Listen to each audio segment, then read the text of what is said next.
أعوذ بالله من الشيطان الرجيم.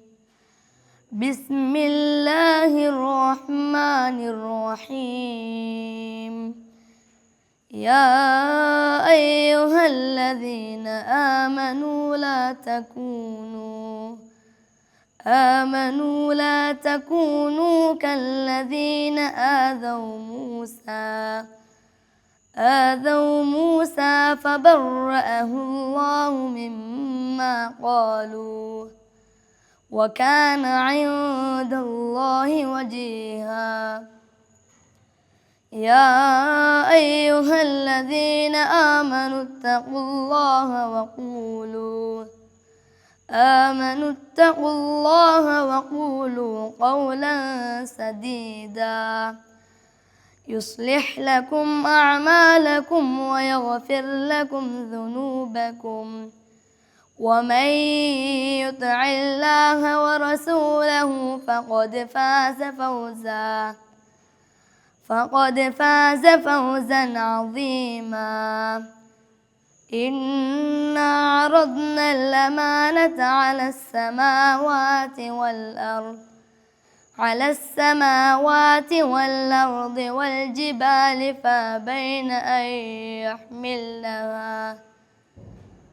فأبين أن يحملنها وأشفقن منها وحملها الإنسان إنه كان ظلوما جهولا. ليعذب الله المنافقين والمنافقات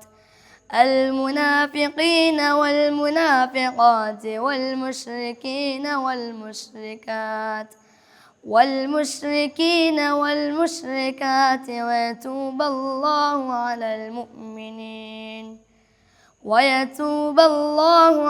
المؤمنين والمؤمنات وكان الله غفورا رحيما. صدق الله العظيم. பிஸ்மில்லாஹிர்ரஹ்மானிர்ரஹீம். வசந்தம் தொலைக்காட்சி நேயர்களுக்கு அன்பு கனிந்த அஸ்ஸலாமு அலைக்கும் வரஹ்மத்துல்லாஹி வபரகாத்துஹு. இன்று சம்மாந்துறை ஹைர் ஜும்மா பள்ளி வாசல் சம்பந்தமாகவும் அதன் வரலாறுகள் அதன் இதிகாசங்கள் சம்பந்தமாகவும் தொலைக்காட்சியில் ஒரு நேர்காணலுக்காக வருகின்றமைக்கு இந்த மஹல்லாக்கள் நிர்வாகத்தின் சார்பாக மனமார்ந்த நன்றியை நான் தெரிவித்துக் கொள்கின்றேன். சம்மாந்துறை நம்பிக்கையாளர் சபையின் பராமரிப்பின் கீழ் அமைந்துள்ள பள்ளிவாசல்கள் மற்றும் ஜும்மா பள்ளிவாசல்கள் என்பவற்றில் ஜும்மா பள்ளிவாசல் என்று அழைக்கின்ற போது ஹைர் ஜும்மா பள்ளிவாசல் அதன் 8வது பரிமாணமாக இருக்கின்றது. இந்த மஹல்லாவிலே 600க்கும் மேற்பட்ட குடும்பங்கள் வசிக்கின்றார்கள். இந்த பள்ளிவாசல் 71 வருட வரலாற்றை கொண்ட ஒரு பள்ளிவாசல். 1956ஆம் ஆண்டு மர்ஹூம் டாக்டர் மீரால்பை அவர்களின் அயராத முயற்சினாலும் அன்று வாழ்ந்த நல்லுள்ளம் கொண்ட பொதுமக்களின் ஒத்துழைப்பினாலும் இந்த பள்ளிவாசல் உருவாக்கப்பட்டது. அப்போது கம்புகளாலும் தென்னை ஓலைகளாலும் வேயப்பட்ட ஒரு குடிசையாக இந்த பள்ளிவாசல் பரிணமித்தது. முதலாவது இமாமாக சூலா லப்பை என்னும் ஒரு இமாம் இந்த பள்ளிவாசல் முதலாவது இமாமாக இருந்தார். அவரோடு பாவப்புள்ளை முஅத்தினார் என்கின்ற ஒரு முஅத்தினாரும் இந்த பள்ளிவாசலின் ஆரம்ப துவக்கத்துக்குரிய காரணகர்த்தாக்களாக இருந்தார்கள். இந்த பள்ளிவாசலுக்கு தண்ணீரை அவருடைய தோளில் சுமந்து வந்து அந்த முஅத்தின் தன்னுடைய தோளில் சுமந்து வந்து இந்த பள்ளிவாசல் உதவு செய்வதற்கும் இந்த கட்டிடங்கள் கட்டுவதற்கும் உதவியாக இருந்தார். அதனால் அவரின் அந்த முஅத்தின் சாஹிபின் தோள் பட்டை அப்படியோ தேய்ந்து காயப்பட்டதாக நேரில் கண்டவர்கள் சொல்லியிருக்கிறார்கள். அவ்வாறு ஒரு சிரமத்துக்கு மத்தியில் உருவாக்கப்பட்ட ஒரு பள்ளிவாசல். 2.5 ஏக்கர் நிலத்தை அன்றைய மக்களால் இந்த பள்ளிவாசலுக்கு அது ஒதுக்கப்பட்டு இது பயிற்சி நிலமாக இருந்தது. அந்த நிலத்தை அவர்கள் செப்பனிட்டு இந்த பள்ளிவாசலை உருவாக்கினார்கள். அன்றைய குடும்பங்கள் குறைவாக இருந்த பொழுதிலும் அன்றைய தேவைக்கு அந்த குடுகு பள்ளிவாசல் பொருத்தமாக இருந்தது. காலம் செல்ல செல்ல இந்த பள்ளிவாசலின் தேவை அதிகமாக இருந்தால் அதை தகரக்கூரையாக மாற்றி அந்த மக்கள் இதை பயன்படுத்தினார்கள். படிப்படியாக சன நெருக்கம் கூடுகின்ற போது இந்த பள்ளிவாசல் தேவை இன்னும் பெரிதாக வேண்டும் என்ற ஒரு தேவை இருந்ததால் 1978ஆம் ஆண்டு சின்ன பள்ளிவாசலிலே உடைத்து அந்த பள்ளிவாசலில் இருந்த பெரும் மரங்களையும் உபகரணங்களையும் கொண்டு ஒரு கட்டுமான பணியை அன்றைய நிர்வாகம் செய்தனர். அந்த நிர்வாகத்தினர் அந்த மரங்களை கொண்டு வந்து செப்பனிட்டு அழகான முறையில் ஒரு பள்ளிவாசலை அமைத்தார்கள். பிறகு மனிதர்களின் குடியேற்றம் அதிகரிக்க அந்த பள்ளிவாசலின் தேவை இன்னும் விஸ்தரிக்க வேண்டும் என்று ஒரு தேவை ஏற்பட்ட பிறகு இப்போது இருக்கின்ற இந்த பள்ளிவாசலை 2016ஆம் ஆண்டு இருந்த நிர்வாகத்தினரும் பொதுமக்களும் ஏகோபித்த முடிவாக மஜ்லிஸ் அசூரா, நம்பிக்கையாளர் சபை, உலமா சபை என்பவற்றின் அனுமதியோடு, அதை முச்சபை என்று சொல்வார்கள், அந்த முச்சபையின் அனுமதியோடு இந்த பள்ளிவாசலை ஊர் மக்களின் உதவியோடு, ஒட்டுமொத்த சமாந்தரை மக்களின் உதவியோடு இந்த பள்ளிவாசல் இப்போ இருக்கின்ற இந்த கட்டிடம் உருவாக்குவதற்கு அந்த மக்கள் பாடுபட்டார்கள். அவர்கள் எல்லோருக்கும் அல்லாஹ் நல் பாக்கியத்தை வழங்க வேண்டும், மரணித்தவர்களுக்கு சொர்க்கத்தை வழங்க வேண்டும், இப்போது இருக்கின்றவர்களுக்கு நல்ல உடல் ஆரோக்கியத்தையும் அவர்களுக்கு வளமான வாழ்வையும் அல்லாஹ் வழங்க வேண்டும் என்று இந்த இடத்தில் இந்த பொதுமக்கள் சார்பாக நான் கேட்டுக்கொள்கின்றேன். இருள் நீக்கி அருள் பரப்பி மறுமை வாழ்வுக்கு வழி அமைக்கும் அருமைகளும் பொறுமைகளும் நிறைந்த புனித ரமலான் மாதத்தில் வசந்தம் டிவி பெருமையோடு வழங்கும் ரமலான் வசந்தம் இஃப்தார் விசேட முஸ்லிம் நிகழ்ச்சியில் மீண்டும் உங்களை சந்திப்பதில் மிக்க மகிழ்ச்சி அடைகின்றோம். சந்தர்ப்பம் தந்த அல்லாஹ்வுக்கே எல்லா புகழும் அல்ஹம்துலில்லாஹ். நிகழ்ச்சியை பார்த்து கொண்டிருக்கின்ற வசந்தத்தின் சொந்தங்கள் அனைவருக்கும் இஸ்லாத்தின் இனிய காணிக்கை உரித்தாகட்டும். அன்பு சலாம். அஸ்ஸலாமு அலைக்கும் வரஹ்மத்துல்லாஹி வபரகாத்துஹு. அருள் மழை பொழியும் இந்த புனித ரமலான் மாதத்தில் வசந்தம் டிவி நாள்தோறும் ஒவ்வொரு பள்ளிவாசல்களில் இருந்து உங்களுக்காக இஃப்தார் விசேட முஸ்லிம் நிகழ்ச்சியை வழங்கி வருகிறது. இன்றும் நாம் கிழக்கிழங்கையிலே இருக்கின்ற இன்னும் ஒரு மிகவும் பிரபல்யம் வாய்ந்த ஒரு ஊரிலிருந்து உங்களை சந்திக்கின்றோம். அம்பாறை மாவட்டத்தில் நெல் விளையும் பூமியாக இந்த ஊர் காணப்படுகிறது. இந்த ஊர் மக்களும் விருந்தோம்பல் பண்பில் உயர்ந்த இடத்தில் இருக்கின்ற நன்மக்கள். அப்படிப்பட்ட அழகான அதே போன்று நல்ல புரிந்துணர்வு மிக்க மக்கள் வாழுகின்ற சம்மாந்துறை பகுதியிலே அமைந்திருக்கின்ற ஹைர் ஜும்மா பள்ளிவாசலில் இருந்துதான் இன்றைய இஃப்தார் விசேட முஸ்லிம் நிகழ்ச்சி உங்களை சந்திக்கிறது. இன்றும் இந்த இஃப்தார் சிந்தனையிலே பல்வேறு நல்ல பல கருத்துக்களை என்னோடு இணைந்து பகிர்ந்து கொள்வதற்காக இங்கே தயாராக இருக்கின்றார் இந்த பள்ளிவாசலினுடைய பேஷிமாம் அஷேக் ஏசிஎம் ரிஸ்வின் ஃபஹ்மி ஹஸ்ரத் அவர்கள். அவரை நாம் வசந்தம் டிவி சார்பாக அன்போடு வரவேற்கின்றோம். அஸ்ஸலாமு அலைக்கும் ஹஸ்ரத் அவர்களே. மாஷா அல்லாஹ், பாரக்கல்லாஹு லக்கும். ஆம், உண்மையில் ஹஸ்ரத் அவர்களே, இஸ்லாம் அனைத்து விடயங்களிலும் எப்படி நாம் நடந்து கொள்ள வேண்டும் என்கின்ற ஒரு தெளிவான வழிகாட்டலை வழங்கி இருக்கிறது. சொல்வார்கள், எச்சில் துப்புவது முதல் ஆட்சி செய்வது வரை இஸ்லாம் வழிகாட்டி இருக்கிறது. அதே போன்று கண்மணி நபிகள் நாயகம் ஸல்லல்லாஹு அலைஹி வஸல்லம் அவர்கள் அதை பிரயோக ரீதியாக வாழ்ந்து காட்டியிருக்கிறார்கள். இஸ்லாத்தை பொறுத்தவரைக்கும் தனி மனிதன் அதே போன்று குடும்பம், இந்த இரண்டு நிலைகளுக்கும் மூன்றாவதாக இந்த சமூகம் என்கின்ற நிலைகளுக்கும் முக்கியத்துவம் வழங்குகிறது. ஒவ்வொரு பிரிவுக்கும் ஒவ்வொரு விசேடமான வழிகாட்டல்களும் அதே போன்று அதற்கே உரிய பல அழகான பண்புகளும் காத்திருக்கின்றன. என்னுடைய வினா என்னவென்று சொன்னால், குறிப்பாக இந்த குடும்பம் என்று வருகின்ற பொழுது சமகாலத்திலே இருக்கின்ற குடும்ப முறையும் அதே போன்று கடந்த நபிகள் நாயகம் ஸல்லல்லாஹு அலைஹி வஸல்லம் அவர்களுடைய அவர்கள் வாழ்ந்த காலத்திலே இருந்த குடும்ப முறைக்கு மத்தியிலும் பல மாற்றங்கள் ஏற்பட்டிருக்கின்றன. ஆனால் இஸ்லாம் ஒரு குடும்ப உறவை பேணுதல், அதே போன்று குடும்பத்தை எப்படி நாங்கள் குடும்பத்தோடு ஒன்றி வாழுதல் என்பதற்கு மிக அற்புதமான உதாரணங்களை வழங்கியிருக்கிறது. எனது வினாவின் என்று சொன்னால், இந்த குடும்ப உறவுகளை பேணி வாழுதல் அல்லது குடும்பமாக ஒற்றுமையாக வாழ்வதற்கு அல்லாஹ் சுப்ஹானஹு வ தஆலா தன்னுடைய அருள்மறையாம் திருக்குர்ஆனிலே எந்த மாதிரியான வழிகாட்டல்களை வழங்கி இருக்கின்றான், அதே போன்று நபிகள் நாயகம் ஸல்லல்லாஹு அலைஹி வஸல்லம் அவர்கள் அதை எப்படி பிரயோக ரீதியாக செய்து காட்டியிருக்கிறார்கள்? இதுதான் என்னுடைய முதலாவது வினாதற்கு பதிலை எதிர்பார்க்கின்றேன். பிஸ்மில்லாஹிர் ரஹ்மானிர் ரஹீம். அல்ஹம்துலில்லாஹ் வஸ்ஸலாத்து வஸ்ஸலாமு அலா அஷ்ரஃபில் அன்பியாஇ ஸய்யிதில் முர்சலீன் وعلى آله وأصحابه ومن تبعهم بإحسان إلى يوم الدين أما بعد فقد قال الله تعالى في القرآن الكريم أعوذ بالله من الشيطان الرجيم بسم الله الرحمن الرحيم وَاعْبُدُوا اللَّهَ وَلَا تُشْرِكُوا بِهِ شَيْئًا وَبِالْوَالِدَيْنِ إِحْسَانًا وَبِذِي الْقُرْبَى إلى آخر الآية صدق الله العلي العظيم. அல்ஹம்துலில்லாஹ், அல்லாஹு தாலா ஒரு மனிதனை படைக்கும் போது அவன் தனியாக வாழ முடியாது. அவன் ஒரு துணையோடு குடும்பத்தோடு அவனுக்கென்று ஒரு உதவியாளர்கள், அவனுக்கென்று பல உறவுகளோடு தான் அல்லாஹு தாலா உலகத்தில் மனிதனை படைத்திருக்கிறான். அந்த அடிப்படையில் உறவுகளோடு அந்த மனிதன் சேர்ந்து நடப்பது கட்டாய கடமையாகும். அதை யார் உறவுகளை துண்டித்து நிராகரித்து வாழுவாங்களோ அது மிக பெரிய ஒரு பாவம். ஹராம், மார்க்கத்தில் ஹராம் என்று சொல்லக்கூடிய தடுத்த ஒரு விடயம்தான் குடும்பத்தை துண்டித்து வாழ்வது. எனவே குடும்பத்தை ஒட்டி குடும்பத்தோடு அனுசரித்து வாழ்பவன் தான் உண்மையான முஸ்லீமாக இருக்க முடியும், உண்மையான ஈமான்தாரியாக இருக்க முடியும். நபி ஸல்லல்லாஹு அலைஹி வஸல்லம் அவர்கள் சொன்னார்கள், மன் கான யுமினு பில்லாஹி வல் யௌமில் ஆஹிர் ஃபல் யஸில் ரஹிமஹு.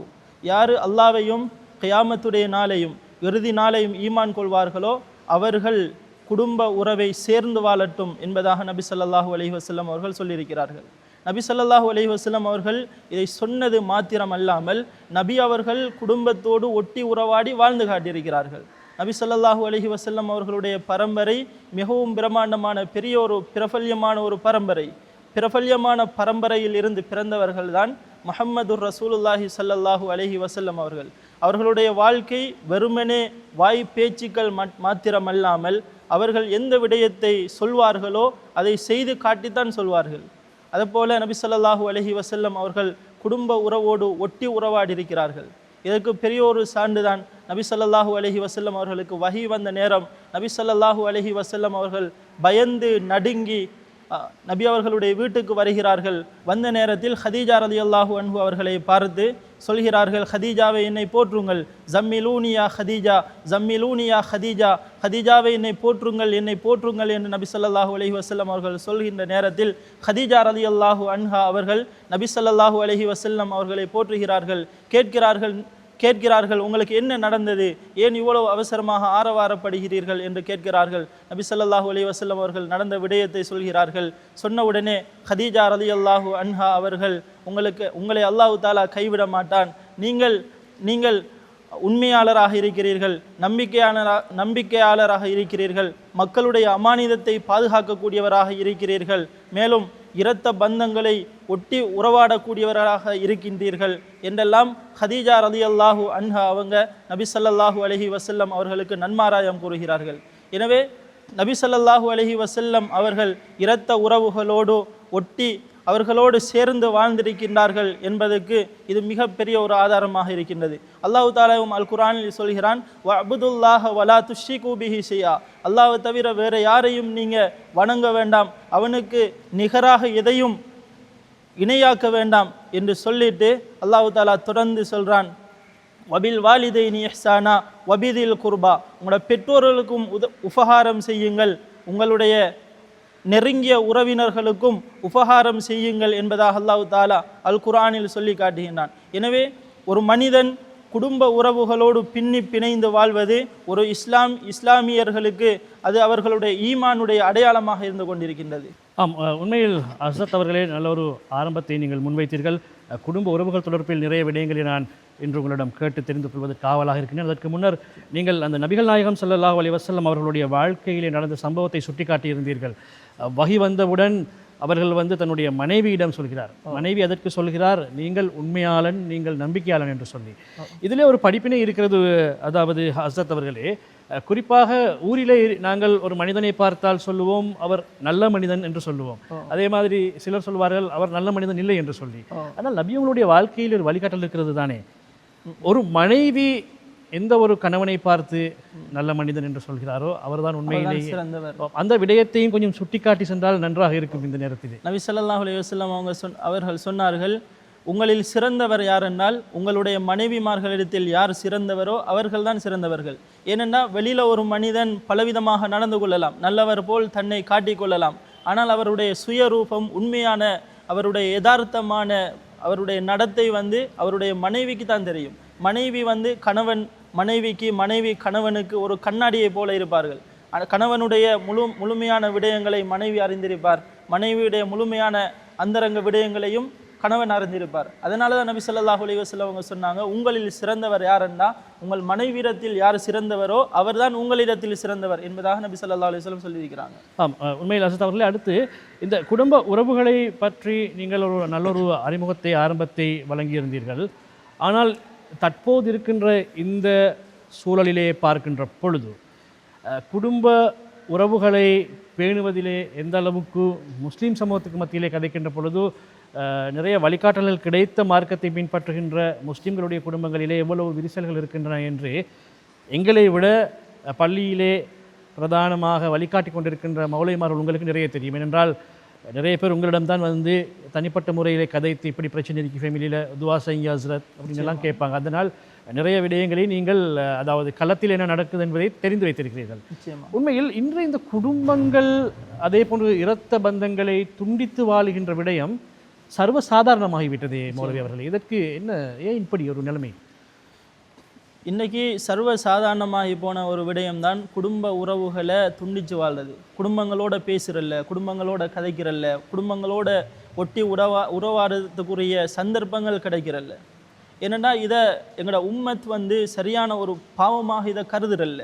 ஆனால் அல்லாஹு தாலா இதை பெரும் பாவம் என்று சொல்கிறான். ஹராம், ஒரு குடும்ப உறவை துண்டித்து வாழ்கிறது மிகப்பெரிய ஒரு பாவம்.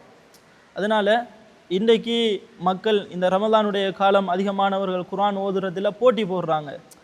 நண்பரை விட நான் கூடுதலான குர்ஆன் ஓதணும், அவர் 10 குர்ஆன் ஓதினா நான் 11வது குர்ஆன் ஓதணும், அதிகமான இரவு வணக்கங்களில் ஈடுபட்டால் நான் அவரை விட அதிகமான இரவு வணக்கங்களில் ஈடுபடணும், சதக்கா தான தர்மங்கள் யாராவது செய்தால் அவரை விட நான் கூடுதலாக செய்யணும் என்றெல்லாம் நலவுகளில் போட்டி போட்டு கொண்டிருக்கிறாங்க. என்னதான் நலவுகளில் போட்டி போட்டாலும் எல்லாருடைய எதிர்பார்ப்பும் என்னென்னா இந்த நலவுகளை கொண்டு அல்லாஹ்வுடைய ரஹ்மத்தை அடைஞ்சு கொள்ளணும், அந்த ரஹ்மத்தின் மூலமாக நான் சொர்க்கம் போகணும். எல்லாருடைய எதிர்பார்ப்பும் சொர்க்கம் தான். அந்த சொர்க்கத்தை எதிர்பார்த்து தான் ஒவ்வொருத்தரும் இந்த அமல்களை செய்கிறது. அதிகமான தொழுகைகளில் ஈடுபடக்கூடியவங்க, சதக்கா செய்யக்கூடியவங்க, திக்ர் திலாவத்துகள் செய்யக்கூடியவங்க, எல்லாருடைய நோக்கமும் சுவர்க்கம் தான்.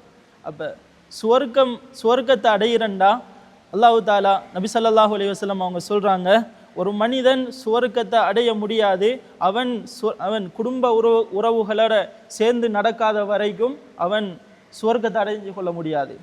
லா யதுகுலுல் ஜன்னத காத்தியா. நபி ஸல்லல்லாஹு அலைஹி வஸல்லம் சொன்னாங்க, யார் இரத்த உறவுகளை துண்டித்து வாழ்வாரோ அவர் சொர்க்கம் நுழைய முடியாது. பின்னால் அபதா என்ற ஒரு வார்த்தையும் சேர்த்து சொல்லியிருக்கிறாங்க ஸல்லல்லாஹு அலைஹி வஸல்லம். ஒரு காலமும் அவர் சொர்க்கம் நுழைய முடியாது. அவர் செய்கின்ற அமல்கள் எல்லாமே அல்லாஹ்விடத்தில் ஒரு பெண்டிங்காக இருக்கும். அவர் குடும்ப உறவுகளோடு சேர்ந்து அவர் ஏதாவது மனக்கசப்பான விடயங்கள் செஞ்சிருந்தால் அவர்களோட அவர்களோட மன்னிப்பு கேட்டு அதை சுமூகமான வரும் வரைக்கும் அல்லாஹ் தாலா அந்த அமல்களை பெண்டிங்லேயே வச்சு கொண்டிருக்கிறான். அவர் அந்த குடும்ப உறவுகளோடு சேர்ந்து நடக்கின்ற சந்தர்ப்பத்தில் தான் இந்த அமல்களுக்குரிய பூரணமான கூலிகளும் அவருக்கு கிடைக்கும். உண்மையில் ஹஸரத் அவர்களே, நல்லொரு விடயத்தை நீங்கள் சுட்டிக்காட்டியிருந்தீர்கள். இந்த குடும்ப உறவுகளை துண்டித்து வாழ்பவருக்கு சுவனம் செல்ல முடியாது என்கின்ற விடயம். உண்மையில் முஸ்லிம்களுடைய நோக்கமே சுவனம் செல்ல வேண்டும் என்பது. இது ரமலான் காலமாக இருக்கிறது. ஆகவே அடுத்த கேள்வி மிக பொருத்தமாக இருக்கும் என்று நான் நம்புகின்றேன். ரமலான் காலம் வருகின்ற பொழுது நிறைய தௌபா மஜ்லிஸ்களும் நடைபெறும். குறிப்பாக ரமலானிலே கடைசி 10 அனைத்து பள்ளிவாசல்களிலும் இந்த தௌபா இதுகளை ஏற்பாடு செய்வார்கள். அப்போது சொல்லப்படுகின்ற ஒரு விடயம்தான், நீங்கள் இந்த இடத்திலே எவ்வளவு தௌபா கேட்டாலும் உங்களுடைய தௌபா நிறைவேறாது, நீங்கள் உங்களுடைய குடும்ப உறவுகளை துண்டித்து வாழ்ந்திருந்தால் என்று அதிகம் ஞாபகப்படுத்துவார்கள்.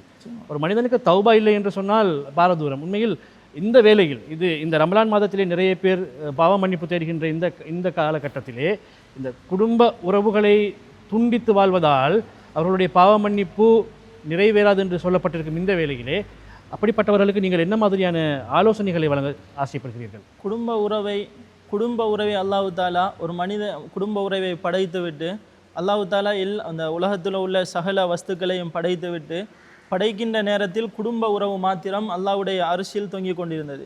நபி ஸல்லல்லாஹு அலைஹி வஸல்லம் சொன்னாங்க, அல் முஅல்லகத்து பில் அர்ஷ். குடும்ப உறவு அல்லாஹ்வுடைய அந்த அரிசிலே தொங்கிக் கொண்டிருக்கின்றது. தொங்கிக் கொண்டு அந்த குடும்ப உறவு சொல்லி கொண்டிருக்கின்றது, மன் வசலனி வசலஹுல்லா, யார் என்னை சேர்ந்து நடப்பாரோ அல்லாஹு தாலாவும் அவரோடு சேர்ந்து நடக்கிறான். மன் கதானி கதாஹுல்லா, யார் என்னை துண்டித்து வாழ்வாரோ அல்லாஹு தாலாவும் அவரோடு துண்டித்து நடக்கிறான் என்பதாக குடும்ப உறவு சொல்லி கொண்டிருக்கின்றது. எனவே குடும்ப உறவை பேணுவதன் மூலமாகத்தான் ஒரு மனிதனுடைய முழுமையான இபாதத்துக்குரிய கூலிகள் கிடைக்கும். இந்த இபாதத்துடைய நோக்கம் பிரதானமாக ஒவ்வொருத்தரும் எதிர்பார்க்கிற சொர்க்கத்தை நாங்கள் அடைஞ்சு கொள்ளலாம். உண்மையில் ஹசரத் அவர்களே, இந்த வேளையில் அடுத்த என்னுடைய கேள்வி என்னவென்று சொன்னால், இந்த குடும்ப உறவுகளை துண்டித்து வாழ்வதற்கு ஏதாவது காரணங்கள் இருக்க வேண்டும் தானே? உண்மையில் எப்படிப்பட்ட காரணங்கள் பதிவாகின்றன இந்த குடும்ப உறவை துண்டித்து வாழ்வதற்கான? குடும்ப உறவை துண்டிக்கிறதுக்கான பிரதானமான காரணமாக இன்றைய காலகட்டத்தில் மனிதர்கள் எல்லாரும் பிஸியாக இருக்கிறாங்க. சிறுவர்கள் முதல் பெரியவர்கள் வரை எல்லாரும் பிஸி. சிறுவர்கள் என்றாலும் அவர்களும் சாதாரணமாக இல்லை. காலையில் எழும்பினா ஸ்கூல் போகிறதுலேருந்து, மதரசா போகிறதுலேருந்து, எடிஷனல் வகுப்புகள் கிளாஸுகள் போகிறதுலேருந்து, காலையில் எழும்பி இரவு வரைக்கும் சிறுவர்களும் பிஸி ஷெடியூல்லையே இருந்து கொண்டிருக்கிறாங்க. அதை போல் பெரியவர்களும் காலையில் வேலைக்கு போனால் இரவாகும் வாரத்துக்கு சில சந்தர்ப்பங்களில் அவங்க பிள்ளை தூங்குகிற நேரத்தில் போய் திரும்ப பிள்ளை தூங்குகிற நேரத்தில் வீட்டுக்கு வர சந்தர்ப்பங்களும் இருக்கும். இதனால் தன்னை உறவுகளை, வாப்பாவுடைய உறவு பிள்ளைகளுக்கு தெரியாமல் இருக்கும், உம்மாவுடைய சொந்தங்கள் பிள்ளைகளுக்கு தெரியாமல் இருக்கும். அதனால் பிள்ளைகளுக்கு தங்களுடைய சொந்தங்களை காட்டி கொடுப்பதன் மூலமாகத்தான் இரத்த உறவுகளை, குடும்பங்களை நாங்கள் சேர்ந்து நடக்கிறதுக்கு சிறுவர்களுக்கும் ஒரு தூண்டுதலாக இருக்கும். ஏனென்றா இன்றைக்கு இரத்த உறவுகளோட சேர்ந்து நடக்கிறது எல்லாருக்கும் மிகவும் கஷ்டமான ஒரு காரியமாக இருக்கின்றது. ஏனென்றால் சிறுவர்களுக்கும் அவர்களுடைய உறவுகள் யார் என்று தெரியாது, அவர்களுடைய தாயுடைய தந்தையுடைய உறவுகள் தெரியாது, சாட்சி பெரியம்மாவுடைய மக்கள் தெரியாது, வீதியில் யாரும் போனாலும் இவர் என்ற உறவா என்று கூட அவர்களுக்கு தெரியாத சந்தர்ப்பங்கள் இருக்கின்றது. அல்லாஹ் தாலா குர்ஆனில் சொல்றான், இந்த பிஸியெல்லாம் எது வரைக்கும்டா ஹத்தா ஜுர்துமுல் மகாபிர், மனிதன் அந்த கபரை சந்திக்கும் வரைக்கும் இப்படி இந்த பிஸியான ஓட்டமாகவே ஓடிக்கொண்டிருப்பான். இந்த பிஸியை இல்லாமல் எப்போ மனிதர்கள் உண்மையான யதார்த்தத்தை விளங்குவாங்களோ அப்போதான் இவர்கள் இந்த இரத்த உறவுகளோட, குடும்பங்களோட சரியான முறையில் நடந்து கொள்ளக்கூடிய சந்தர்ப்பங்கள் கிடைக்கும். ஏனென்றா இன்றைக்கு காலையிலிருந்து மாலை வரைக்கும் ஒரு மனிதன் ரிஸ்கை தேடித்தான் அலைஞ்சு கொண்டிருக்கிறான். அந்த ரிஸ்க் எனக்கு கிடைக்கணும் என்ற ஒரு அதிகரிப்பு தன்மை என்னிடத்தில் வர வேண்டும் என்பதற்காகத்தான் மனிதன் இந்த ஓட்டங்கள் எல்லாமே பிஸியாக இருந்து கொண்டிருக்குது. நபி ஸல்லல்லாஹு அலைஹி வஸல்லம் அவங்க சொன்னாங்க, மன் அஹப்பா அய்யுப்ஸதலஹு ஃபீ ரிஸ்கிஹி, யார் தன்னுடைய ரிஸ்கில் தன்னுடைய வாழ்வாதாரங்கள் அதிகரிக்க வேண்டும் என்று விரும்புகிறார்களோ ஃபல் யஸில் ரஹிமஹு, அவர்கள் தன்னுடைய குடும்பத்தார்களை சேர்ந்து நடக்கட்டும். வஐயுன் ஷஃபி அசரிஹி, யார் தன்னுடைய ஆயுள் கூடணும், ஆயுள் அதிகரிக்கணும் என்று விரும்புகிறார்களோ ஃபல் யஸில் ரஹிமஹு, அவர்களும் தன்னுடைய குடும்பத்தார்களுடன் சேர்ந்து நடக்கட்டும் என்பதாக நபி ஸல்லல்லாஹு அலைஹி வஸல்லம் அவங்க சொல்லியிருக்கிறாங்க. எனவே ஹதீஸில் எங்களுக்கு நம்பிக்கை இல்லாமல் போய்விடக்கூடாது. என்னென்னா நபி ஸல்லல்லாஹு அலைஹி வஸல்லம் அவங்க சொன்னால் அது யதார்த்தமாகத்தான் இருக்கும். நபி அவர்கள் சொன்ன எதுவுமே பொய்யாக மாட்டாது. அதனால் நாங்கள் ஒரு நாளைக்கு கடையை மூடுறதுனால, ஒரு நாளைக்கு புள்ளட டியூஷனை கட் பண்ணுறதுனால இந்த எங்களோட தொழிலில் பாரிய நஷ்டங்களோ அல்லது பிள்ளையுடைய படிப்பில் பாரிய இழப்போ ஏற்பட போவதில்லை. ஏனென்றால் குடும்ப உறவுகளை சந்திக்கிறதுனால, அவர்களோடு பரஸ்பரமாக நடந்து கொள்றதுனால தான் அல்லாஹ் தாலா ரிஸ்கில் அபிவிருத்தியை ஏற்படுத்துவான், வாழ்வாதாரத்தில் நோய் நொடி இல்லாமல் வாழ வைப்பான். இன்றைக்கி சின்ன ஒரு காய்ச்சல் என்றாலும் டாக்டர்கிட்ட அணுகி போகிறோம், டாக்டர்கிட்ட ஓடோடி போகிறோம். ஏனென்றால் உயிருக்கு பயம், எங்கே மௌத்தாயிருவனோ, எங்கே மரணத்தை சந்திச்சிருவனோன்ற பயம். ஆனால் அந்த பயம் இல்லாமல் நீங்கள் வாழ்றண்டா, அந்த பயம் இல்லாமல் நாங்கள் எல்லாரும் வாழ்றண்டா, முதலாவது அல்லாஹ்வுடைய கதிரை நம்பணும். அல்லாஹ் நிர்ணயிச்சிருக்கான் இவருக்கு எவ்வளோதான் ரிஸ்க்குண்டு.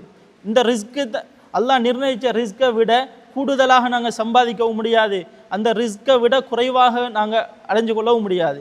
அந்த ரிஸ்க்கு எந்த அளவுக்கு எங்களுக்கு தரப்பட்டிருக்குதோ அதை முழுமையாக அடைந்து விட்டு தான் எங்களோட உயிர்கள் கைப்பற்றப்படும். அதனால் அல்லாஹ்வுடைய இந்த கதிரில் எங்களுக்கு முழுமையாக நம்பிக்கை இருந்தால்தான் நாங்கள் நிறைவான நிம்மதியோட உலகத்தில் வாழலாம்.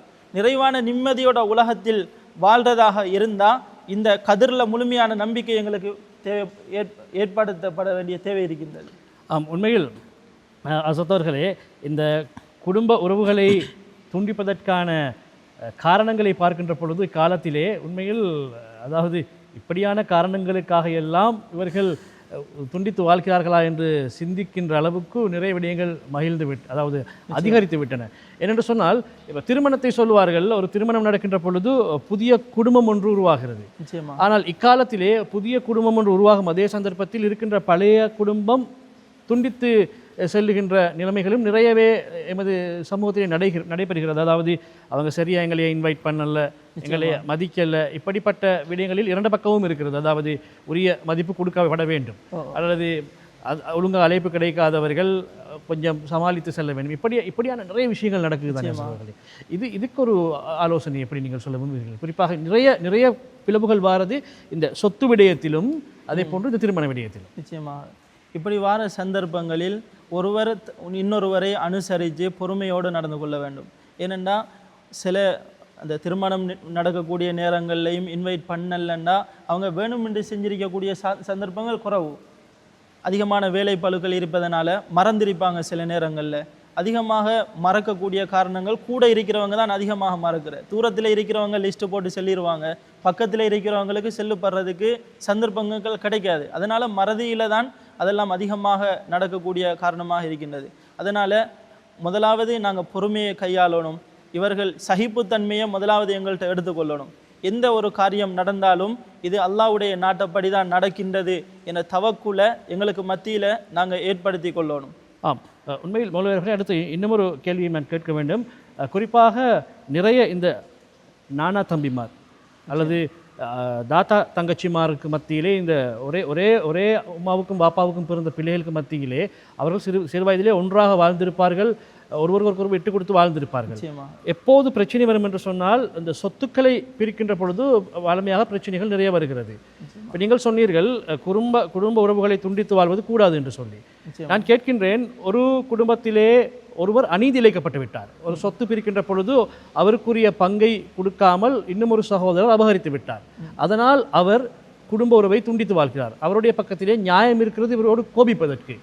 இப்படியான சந்தர்ப்பத்திலும் அவர் அதாவது குடும்ப உறவை துண்டிக்காமல் தான் வாழ வேண்டுமா, அல்லது நியாயத்துக்காக துண்டித்து அப்படி ஒதுங்கி இருக்க முடியும்? நபி ஸல்லல்லாஹு அலைஹி வஸல்லம் அவர்கள்ட்ட ஒரு மனிதர் வந்து கேட்கிறார், யா ரசூலல்லாஹ், என்ற குடும்பத்தினர்கள் எனக்கு அநீதி செய்கிறாங்க, என்னோட நல்ல முறையில் நடந்து கொள்கிறாங்கல்ல, இவர்களோடையும் நான் சேர்ந்து நடக்கணுமா? நபி ஸல்லல்லாஹு அலைஹி வஸல்லம் அவங்க சொல்கிறாங்க, ஃபல் யஸில் ரஹிமஹு, அவர்களோட நீங்கள் சேர்ந்து நடங்க, அல்லாஹு தாலாவுக்காக சேர்ந்து நடக்கணும். நாங்கள் அவர்கள் அநீதி இழைச்சாலும் நாங்கள் அவர்களோட சேர்ந்து நடக்கணும். நபி ஸல்லல்லாஹு அலைஹி வஸல்லம் அவங்க தன்னை தலையில் குப்பை கொட்டின பெண்மணியை கூட மன்னிச்சிருக்கிறாங்க. அப்போ நம்மட உடன்பிறப்புகளை நாங்கள் மன்னிக்கின்ற நேரத்தில் தான் அல்லாஹு தாலா முழுமையான கூலி எங்களுக்கு தருவான். நாங்கள் அவங்களோட சேர்ந்து நடக்கிறதுக்கு 3 காரணங்கள். ஒன்று, அல்லாஹ்வுக்காக, அல்லாஹ் சொல்லியிருக்கிறான், அதுக்காக நாங்கள் சேர்ந்து நடப்போம். ரெண்டாவது, நபி ஸல்லல்லாஹு அலைஹி வஸல்லம் சேர்ந்து நடக்கணும்னு சொல்லியிருக்கிறாங்க, அதுக்காக சேர்ந்து நடப்போம். மூன்றாவது, சொர்க்கம் எங்களுக்கு நன்மாராயம் சொல்லப்பட்டிருக்குது, அந்த சொர்க்கத்தை எதிர்பார்த்து அவர்களோடு சேர்ந்து நடப்போம். அவர்கள் எங்களுக்கு அநீதி செய்தாலும் அந்த அநீதிக்குரிய கூலியை அல்லாஹு தாலா அவர்களுக்கு கொடுப்பான். நாங்கள் அவர்களோடு சேர்ந்து நடக்கத்தான் வேண்டும். ஏனென்றால் அது அல்லாஹ்வுடைய கட்டளை. நாங்கள் நியாயமான காரணங்கள் எங்களோட பக்கம் இருந்தாலும், உண்மையான காரணங்கள் இவர்கள் அநியாயம் செய்கிறார்கள் என்று முழுமையாக தெரிந்தாலும் அவர்களோடு சேர்ந்து வாழ்வது தான் அல்லாஹ்வுடைய கட்டளையாக இருந்து கொண்டிருக்கிறது.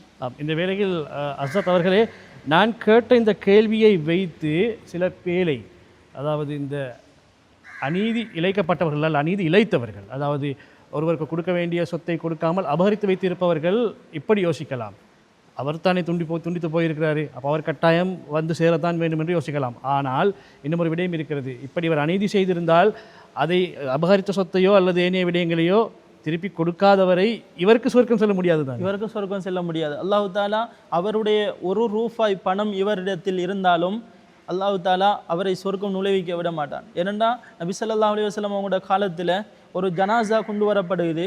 அந்த நேரத்தில் நபி ஸல்லல்லாஹு அலைஹி வஸல்லம் அவங்க கேட்குறாங்க, இவருக்கு கடன் இருக்குதா, அந்த ஜனாசாவுக்கு கடன் இருக்குதான்னு கேட்குறாங்க. அப்போ அங்கே சொல்லப்படுது, யா ரசூலல்லாஹ், இந்த ஜனாசாவுக்கு கடன் இருக்குது. அப்போ நபி ஸல்லல்லாஹு அலைஹி வஸல்லம் சல்லு அலா சாஹிபிக்கும், உங்களோட தோழருக்கு நீங்களே தொழுகை நடத்தி கொள்ளுங்கண்டு நபி அவங்க கொஞ்சம் விலகிட்டாங்க. அப்போ அபு கதாதா ரலியல்லாஹு அன்ஹு அவங்க முன் வந்து, யா ரசூலல்லாஹ், இவருடைய கடனை நான் பொறுப்பெடுக்கிறேன் என்று சொன்னதுக்கு பின்னால் தான் நபி ஸல்லல்லாஹு அலைஹி வஸல்லம் அவங்க அந்த ஜனாசாவுக்கு தொழுகை நடத்தினாங்க. இது கடனுடைய விடயத்துக்கு இவ்வளோ பார தூரம் என்றால், அநியாயமாக ஒரு மனிதனுடைய வளவையோ அல்லது காசையோ பணத்தையோ எடுப்பது மிகப்பெரிய ஒரு பாவமாக இருக்கின்றது. அல்லாஹ் தாலா ஒரு அநியாயம் இழைக்கப்பட்டவனுடைய துவாவை உடனடியாக ஏற்றுக்கொள்கிறான். அதுக்கு எந்த திரைமறையும் இல்லாமல் டிரெக்டாக நேரடி தொடர்பாக அல்லாஹ் தாலா அந்த அநியாயம் இழைக்கப்பட்டவனுடைய துவாக்களை கபூல் செய்கிறான். உண்மையில் ஹஸரத் அவர்களே, அடுத்து நாங்கள் குடும்ப உறவுகள் தொடர்பாக பேசிக் கொண்டிருக்கின்றோம். ரசிகர்களே, குடும்ப உறவுகளை துண்டித்து வாழாமல் குடும்ப உறவுகளோடு எப்படி ஒன்றித்து வாழ வேண்டும் என்கின்ற தலைப்பிலே தான் மௌலவி ஏசிஎம் ரிஸ்வான் ஃபஹ்மி ஹஸரத் அவர்கள் நல்ல பல கருத்துக்கள் எங்களோடு பகிர்ந்து கொண்டிருக்கின்றார். அடுத்து ஹஸரத் அவர்களே, இந்த குடும்ப உறவை துண்டித்து வாழ்வது என்கின்ற விடயம் முஸ்லீம்களுடைய அல்லது இஸ்லாத்தின் அடிப்படையான ஈமான் மீது தாக்கம் செலுத்துமா அல்லது ஈமானை பாதிக்குமா? ஈமானை பாதிக்கும். நபி ஸல்லல்லாஹு அலைஹி வஸல்லம் சொன்னாங்க, மன் கான யுமினு பில்லாஹி வல் யௌமில் ஆஹிர் ஃபல்யஸில் ரஹிமஹு. யார் அல்லாஹ்வையும் கியாமத்துடைய நாளையும் இறுதி நாளையும் ஈமான் கொள்வார்களோ அவர்கள் இரத்த உறவுகளோடு குடும்பத்தோடு சேர்ந்து நடக்க வேண்டும் என்பதாக நபி ஸல்லல்லாஹு அலைஹி வஸல்லம் அவங்க சொல்லியிருக்கிறாங்க. அப்போ யார் சேர்ந்து நடக்கலையோ அவர் இந்த ஈமானுக்கு மாற்றம் செய்கின்றார். ஈமானுக்கு மாற்றம் செய்கின்றவர் பரிபூரணமான ஒரு முஸ்லீமாக ஆக முடியாது. எனவே இன்றைய காலகட்டங்களில் எத்தனையோ பேர் சண்டை சச்சரவு இல்லாட்டியும் பிரச்சனைகள் இல்லாட்டியும் சிலர்கள் போக்குவரத்து இல்லை என்ற காரணத்தினால நிறைய குடும்ப உறவுகள் இன்றைக்கி தொடர்புகள் இல்லாமல் இருக்கின்றது. நான் அந்த வீட்டில் போய் பல வருஷங்களாக இருக்கும், தம்பிர வீட்டுக்கு போய் பல வருஷங்களாக இருக்கும், சண்டை பிடிச்சிருக்க மாட்டாங்க, எந்த காரணமும் அவங்களுக்கு இருக்காது. ஆனால் அவங்களுக்குள்ள பிரச்சனை என்னன்னு சொன்னால் ஒருத்தரை விட்ட ஒருத்தர் போறல்ல, இதே ஒரு பெரிய காரணமாக இருக்கும். அதனால் பல வருடங்கள் போகாமல் விட்டே அது திரும்ப போகிறது எப்படின்ற ஒரு மன குமுறலோட அந்த திரும்ப அவரை ஊட்ட போகிறதுக்கு அவருக்கு வெக்கமாக இருக்கும். அப்படியான ஒரு சந்தர்ப்பங்கள்லையும் இன்றைய காலகட்டங்கள் குடும்ப உறவை துண்டித்து வாழக்கூடிய சந்தர்ப்பமாக இருக்கின்றது. மௌலவர்களே, அடுத்து சில பேர் சொல்வார்கள், மௌலவிக்கு என்ன அவர் மிம்பர்லேருந்து இதெல்லாம் லேசாக சொல்லுவார், எங்கட நானா எங்கட தம்பி எங்களுக்கு செஞ்சது எங்களுக்கு தானே தெரியும், மௌலவி லேசாக சொல்லிட்டு போவார், போய்ட்டு மன்னிப்பு கேளுங்க, குடும்ப உறவை சேர்ந்து வாழுங்கன்னு சொல்லி, அது எங்களுக்கு தான் தெரியும், அப்படியெல்லாம் செய்ய இயலாதுன்னு சொல்கிறவங்களும் இருக்கிறாங்க. அதாவது ஆதங்கத்தினுடைய வெளிப்பாடு. இப்படிப்பட்டவர்கள் நிறைய பேர் இருக்கிறாங்க. நிச்சயமாக. சரியா? அப்போ அது மிம்பரில் சொல்கிற விஷயம் வேறு, நாங்கள் இப்போ எங்களை கேமராவை பார்த்து சரி சொல்லுவோம், டிவியில் பார்த்து கொண்டு இருக்கிறவங்களுக்கு ஏதாவது விளங்கினா அது சந்தோஷம். அப்படிப்பட்டவர்களுக்கு என்ன சொல்ல போகிறீங்க? அப்படிப்பட்டவங்களுக்கு நான் முன்னவே சொன்ன மாதிரி தான் அல்லாஹ் சொல்கிறான், அவர்களோடு சேர்ந்து நடக்கத்தான் வேணும்.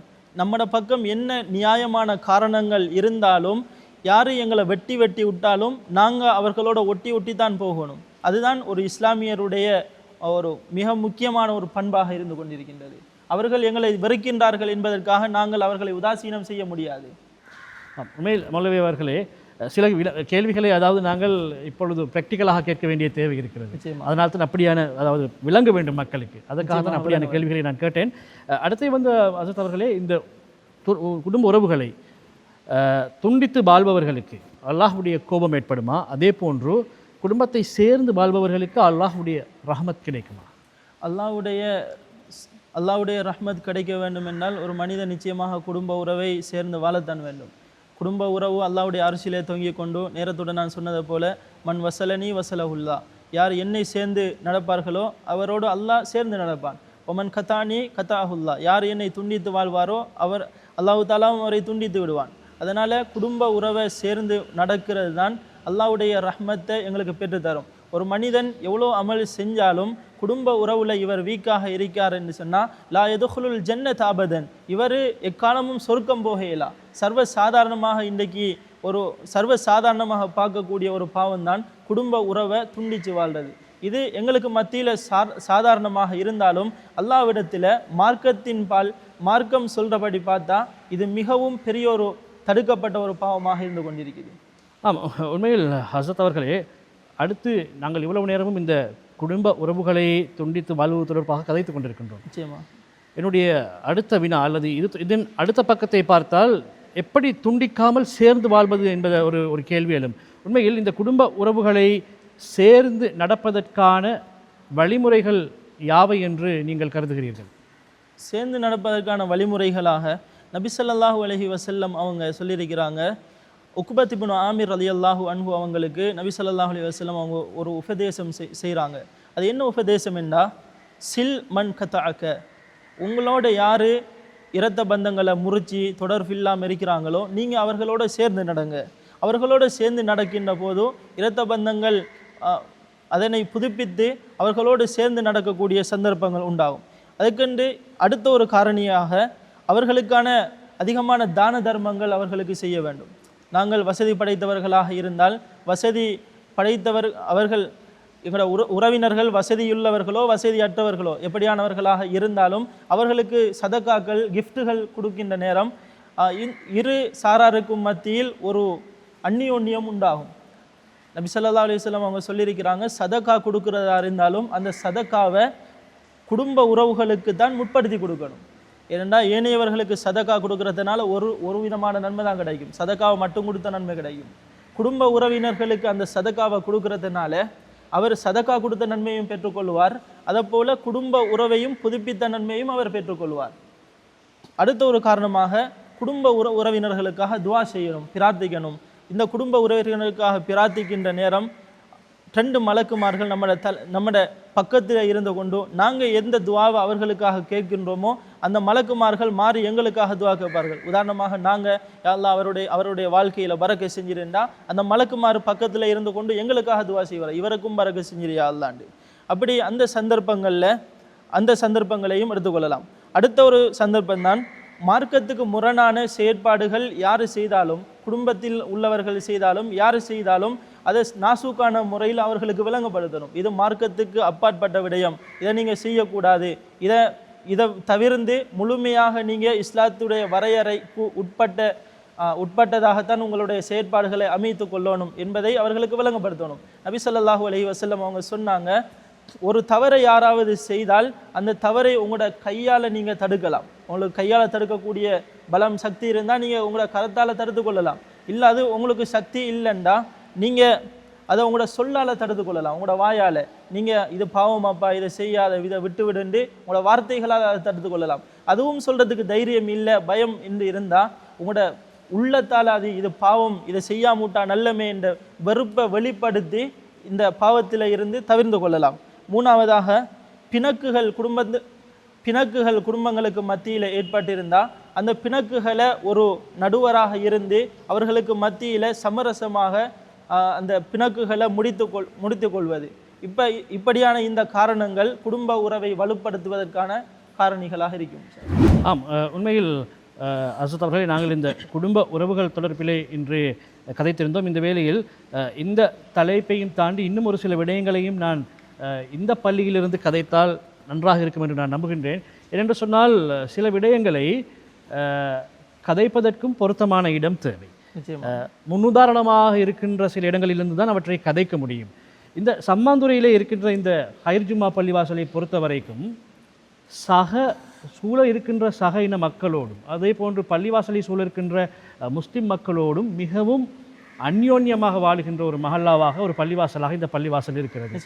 ஏனைய சமூகத்திற்கு எந்த விதத்திலும் நாங்கள் டிஸ்டர்பாக இருக்கக்கூடாது, அப்படி அதை மிகவும் உன்னிப்பாக கவனித்து நடக்கின்ற ஒரு பள்ளிவாசலாக இது இருக்கிறது. நாங்கள் இந்த பள்ளிவாசலுக்கு ஒளிப்பதிவுக்காக வந்தபோது கூட இங்கே இருந்த அந்த டாக்டர், அவருடைய பெயரை நான் மறந்துவிட்டேன், அப்துல் ரஷீத் டாக்டர் அவர்கள் எங்களிடம் சொன்ன விடயம்தான், பக்கத்து ஊரிலே தமிழ் சகோதரர்கள் இருக்கிறார்கள், ஒரு நாளும் எங்களுடைய செயற்பாடுகளால் அவர்கள் பாதிக்கப்பட்டு விடக்கூடாது. அதே போன்று பாருங்கள் உங்களோட முஸ்லீம்கள் எப்படி நடந்து கொள்கிறாங்க அப்படின்னு சொல்லி அவர்கள் எங்களிடம் வந்து ஒரு கம்ப்ளைனும் செய்து கொள்ளக்கூடாத அளவுக்கு நாங்கள் மிகவும் கவனமாக அந்த விடயத்தில் இருக்கிறோம் என்று அவர்கள் சொன்னார்கள். உண்மையில் இந்த குடும்பம் என்று வருகின்ற பொழுது குடும்பத்தை அடுத்து சமூகம் தானே இருக்கிறது. அதனால் நான் கேட்கின்ற கேள்வி என்னவென்று சொன்னால், நோன்பு காலம் வந்துவிட்டால் சிலருடைய செயற்பாடுகள் காரணமாக சில மாற்று மத சகோதரர்கள் சொல்வார்கள், எங்கட நிம்மதி போச்சு அப்படின்னு சொல்லக்கூடிய அளவுக்கு சில ஊர்களிலே முஸ்லீம்கள் நடந்து கொள்கின்ற விதம் மிக மோசமாக இருக்கிறது. இது ஒரு முன்னுதாரணமான ஒரு ஊர். அப்படி பிரச்சனைகள் வரக்கூடாது என்பதற்காக எப்படியான திட்டங்களை வைத்து நீங்கள் இந்த ஊருடைய இந்த பள்ளிவாசல் எப்படியான வழிகாட்டல்களை வழங்கி கொண்டிருக்கிறது? நிச்சயமாக அல்ஹம்துலில்லாஹ், நாங்கள் செய்கிற ஒரு காரியம் அடுத்தவங்களுக்கு அது பாதிப்பை உண்டாக்கும் என்றால் நாங்கள் செய்கிற அந்த நலவுல எந்த பிரயோசனத்தையும் கண்டுகொள்ள முடியாது. ஏன்னா நாங்கள் செய்கிற நலவு அடுத்தவருக்கு அது ஆபத்தாக முடியும் என்றா, அவருடைய நிம்மதி அது குலைக்கும் என்றா அது நலவாக கருதப்பட மாட்டாது. அந்த அடிப்படையில் நாங்கள் எங்களோட அல்ஹம்துலில்லாஹ் இந்த ஹைர் ஜும்மா பள்ளிவாசல் மஸ்ஜிதில் சூழ உள்ள மக்கள், முஸ்லீம் மக்கள் இருக்கிறாங்க, அதிகமான தமிழ் மக்களும் இருக்கிறாங்க, இந்துக்களும் அதிகமாக இருக்கிறாங்க. அந்த மக்களோட பெரும்பாலான இந்த எங்களை சூழ உள்ள முஸ்லீம்களும் அவர்களோடு அந்நியமான முறையில் தான் பழகி கொண்டிருக்கிறாங்க. பக்கத்தில் உள்ள கடைகளுக்கு வருவாங்க, அவர்களுக்கு தேவையான பொருட்களை வாங்குவாங்க, கொள்வனவு செய்வாங்க, அவர்களோடு சகஜமாக பழகிக்கொள்வாங்க. நாங்களும் அவர்களுக்கு எந்த ஒரு டிஸ்டர்பும் வரக்கூடாது, அவர்களுக்கு தொந்தரவு வரக்கூடாது என்பதற்காக எங்களோட தொழுகையுடைய நேரங்களில் அதான் மாத்திரம்தான் வெளி ஸ்பீக்கரில் சொல்லுவோம். அடுத்தது வெளி ஒலிபரப்பில் நாங்கள் எங்களோட பயான் நிகழ்வுகளோ அல்லது எங்களுடைய தொழுகை அந்த தொழுகையுடைய அமலையோ நாங்கள் வெளி மைக்கில் போடுறதில்லை. ஏனென்றால் அந்த மக்களுக்கு அது ஒரு இடையூறாக இருக்கும் என்றதை கருத்தில் கொண்டு தான் இவ்வாறான செயற்பாடுகள் நடைபெற்று கொண்டிருக்கிறது. அந்த மக்களையும் அழைச்சி நோன்பு காலங்களில் நாங்கள் இஃப்தார் ஏற்பாடுகள் செய்கின்றோம். அவர்களும் வந்து மஸ்ஜிதை பார்ப்பாங்க, மஸ்ஜிதுடைய சூழலை பார்ப்பாங்க, நாங்கள் தொழுகிற முறைகளை பார்ப்பாங்க, இப்படித்தான் தொழுகிறீங்களா என்றெல்லாம் கேட்பாங்க. அவர்களுக்கு உண்டான சந்தேகங்களை கேட்டு தெளிவுபட்டு கொள்ளுவாங்க. அவர்களுக்கான அன்பளிப்புகள், அவர்களுக்கான சில ஊக்குவிப்பு பொருட்களையும் நாங்கள் வழங்குகின்றோம் எங்களோட மஸ்ஜிதுகளால்.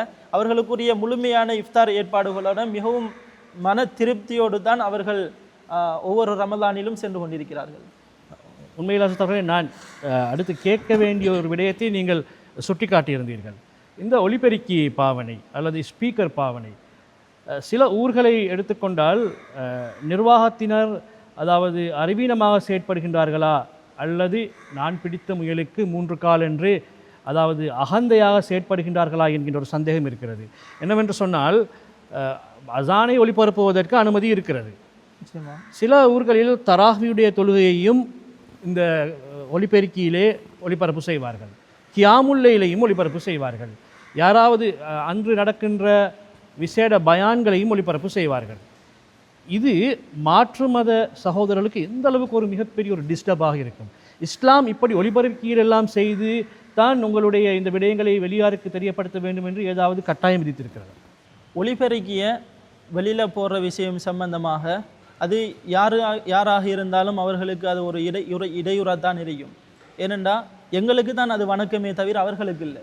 நாங்கள் வணக்கம் என்று அதை நாங்கள் வெளியில் பெரிசாக சத்தமாக செஞ்சு கொண்டிருப்போம். அவர்களுக்கு ஏதோ ஒரு சத்தமாக ஒரு ஆரவாரமாக கத்தி கொண்டிருப்பது போல் தான் அவர்களுடைய காதுகளுக்கு இருக்கும். அதனால் அமல்களை நாங்கள் எங்களுடைய மட்டத்தில் அதை செய்து கொள்வது தான் அகில இலங்கை ஜம்மியத்துல் உலமாவுடைய வழிகாட்டலும் அதுவாகத்தான் இருக்கின்றது.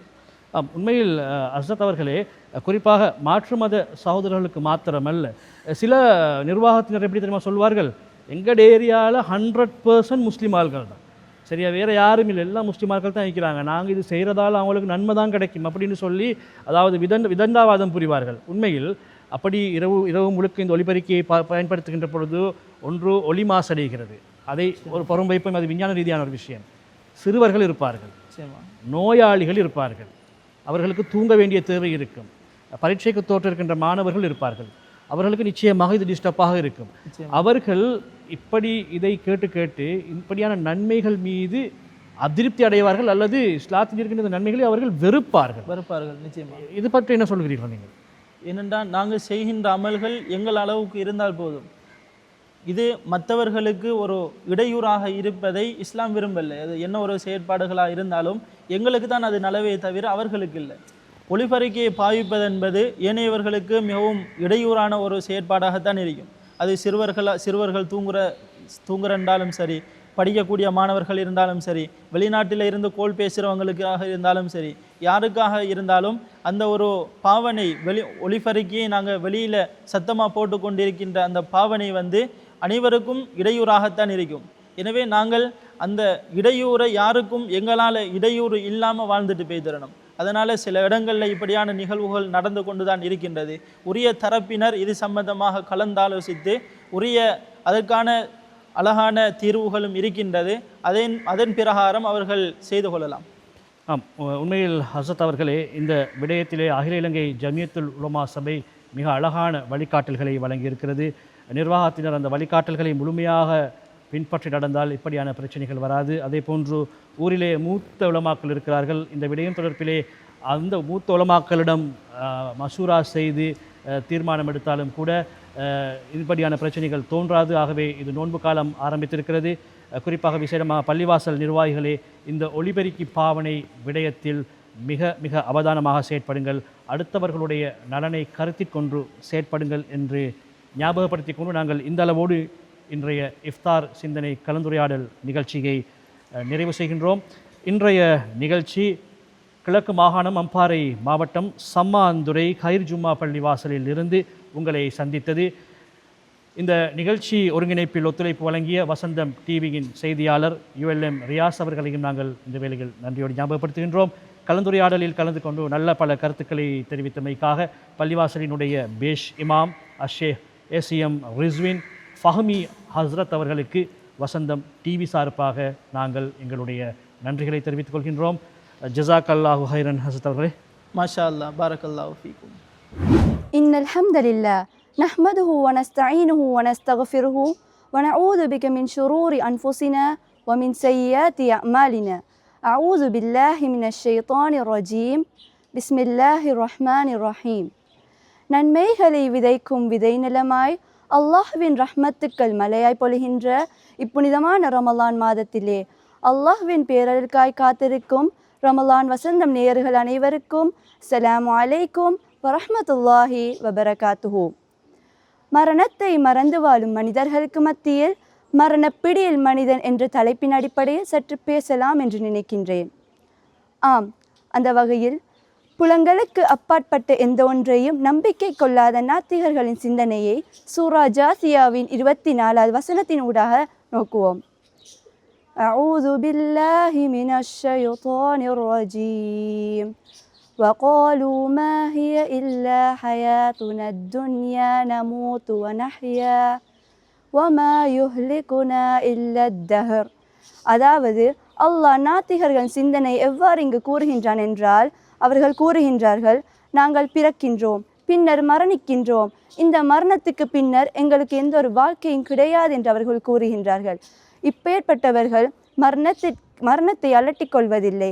அவர்கள் மரணத்திற்காக எந்த ஒரு தயார்படுத்தலையும் செய்வதில்லை. இதே போல் ஒரு சீர்கட்ட ஒரு சிந்தனையில் தான் இன்றைய பல மனிதர்கள் காணப்படுகின்றார்கள். ஆனால் உண்மையில் இந்த உலகமானது ஒரு பரீட்சை மண்டபத்திற்கு ஒப்பானதாகும். இந்த பரீட்சை மண்டபத்தில் எமக்கு குறிப்பிட்ட கால ஒரு அவகாசம் வழங்கப்பட்டிருக்கின்றது. அந்த அவகாசம் முடிந்தவுடன் நாம் இந்த உலகை விட்டு செல்ல வேண்டும். அதுதான் மரணமாகும். ஒரு மனிதனானவன் மரணம் என்ற ஒரு வட்டத்துக்குள் அகப்பட்டிருக்கின்றான். அந்த வட்டத்தின் பரப்பானது ஒவ்வொரு நொடியும் சுருங்கிக் கொண்டே இருக்கின்றது. அதாவது எமது மூச்சுக்களின் எண்ணிக்கை குறைந்து கொண்டே இருக்கின்றது. இந்த மனிதனானவன் மரணம் என்ற வட்டத்துக்குள் அகப்பட்டிருக்கிற நோக்கம் என்னவென்றால், அவனது இறுதி மூச்சை அடையும் முன் அவன் மரணத்திற்கு தயாராக இருக்க வேண்டும் என்பதே ஆகும். ஆனால் மனிதர்களின் ஆசைகளோ வட்டத்துக்கு வெளியே நீண்டு கொண்டே இருக்கின்றது. அவனது அற்ப ஆசைகளையும் அவன் அற்ப ஆசைகளை மோகங்களுக்கு பின்னால் ஓடிக்கொண்டிருக்கின்றான். அவனது நோக்கை மறந்து இலக்கை மறந்து அந்த ஆசைகளுக்கு பின் ஓடிக்கொண்டிருக்கின்றான். ஆனால் இறுதி மூச்சை அடையும் போதுதான் அவன் உணர்வு பெறுகின்றான். அந்த இறுதி நேரத்தில் அவனுக்கு கிடைக்கும் அந்த உணர்வானது, இறுதி நேரத்தின் போது அவனுக்கு கிடைக்கும் அந்த அறிவானது அவனுக்கு எந்த ஒரு பயனையும் தராது. தொடர் நாடகங்களின் நாளைய தொடரை எண்ணி, இன்றைய நாளின் முஹாசபா இன்றி, நாளைய நாளின் திட்டமிடல் இன்றி இன்று எத்தனையோ ஆத்மாக்கள் உறங்கிக் கொண்டிருக்கின்றது. அவர்களுக்கு பின்னால் வரப்போகின்றது இந்த தொடர் நாடகங்களா, அல்லது அதை பார்க்கத்தான் எமது கண்கள் தான் விழித்திருக்குமா? எந்த ஒரு நிச்சயமும் இல்லை. ஒரு மனிதனானவன் அவனது இறுதி கணப்பொழுதுகளில் எவ்வாறான ஒரு நிலைப்பாட்டுக்கு தள்ளப்படுகின்றான் என்பதை பார்ப்போம். 60 வருட காலங்கள் வாழ்ந்தவன் 6 நிமிடங்கள் கிடைக்காதா என்று ஏங்கிக் கொண்டிருக்கின்றான். அதே போல 100 ஏழைகளை புறக்கணித்து வாழ்ந்தவன் ஒரு ஏழையாவது கிடைக்க மாட்டானா தனது சொத்துக்களை ஒப்படைத்து கொள்ள என்று ஆதங்கப்படுகின்றான். இறை வழிபாட்டை மறந்து வாழ்ந்தவன் வணக்க வழிபாடுகளில் தன்னை அர்ப்பணித்து கொள்ள தயாராக இருக்கின்றான். ஆனால் அவற்றை செய்வதற்காக அல்லாஹ் அவனது அஜலை பிற்படுத்தி வைத்திருக்க மாட்டான். இந்த நிலையை சூரா முனாஃபிகூனின் 10வது வசனம் உறுதி செய்கின்றது. அஊது பில்லாஹி மினஷ் ஷைத்தானிர் ரஜீம்.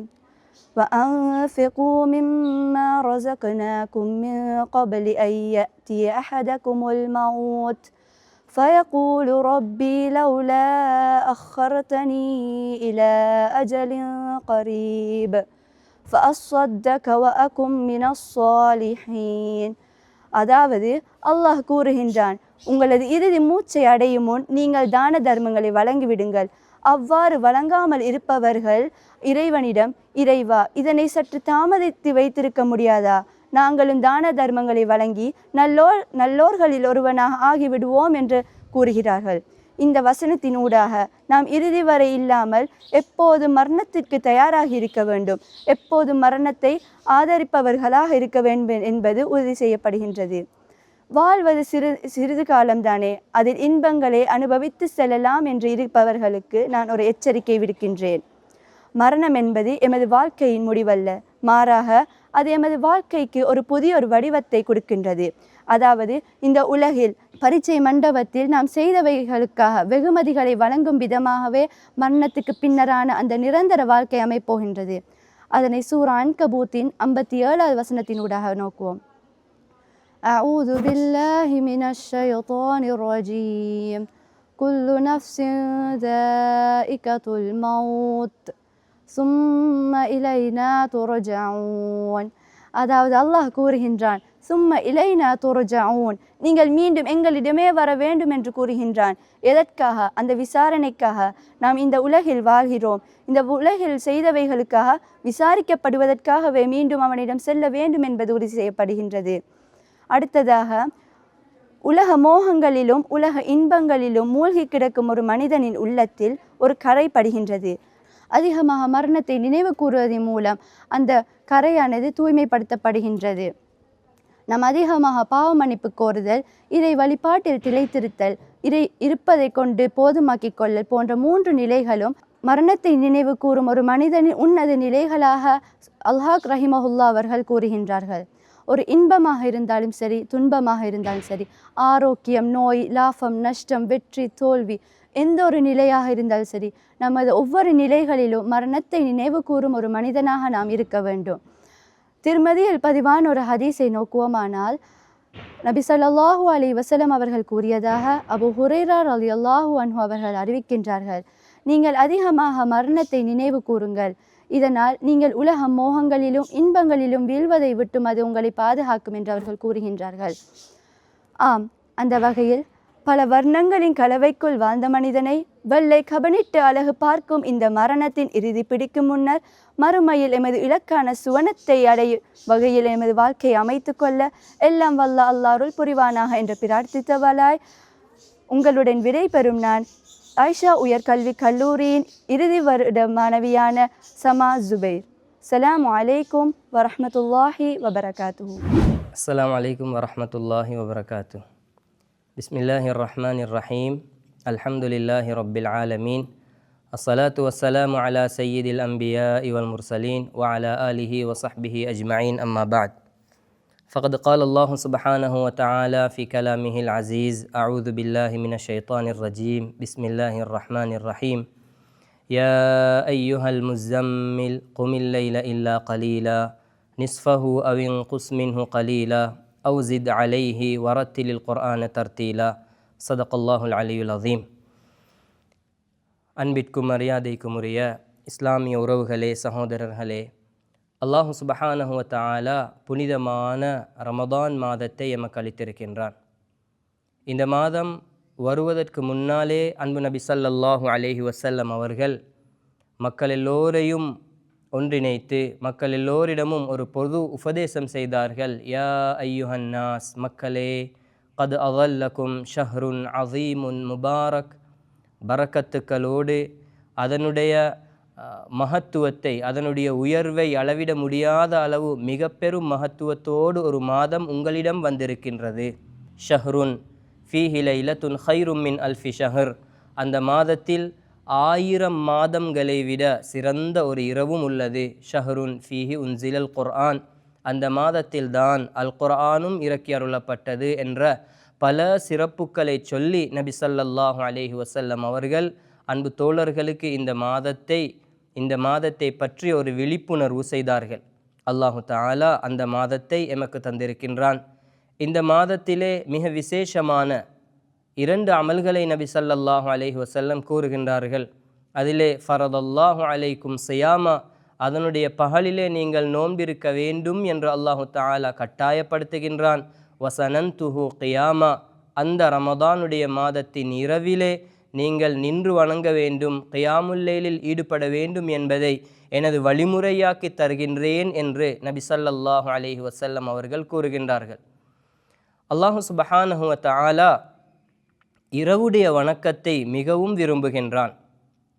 நபி ஸல்லல்லாஹு அலைஹி வஸல்லம் அவர்களுக்கு முன்னால் இருந்த நபிமார்கள் என அனைவர்களும் இந்த இரவுடைய வணக்கத்தில் விசேஷமாக இருந்தார்கள்.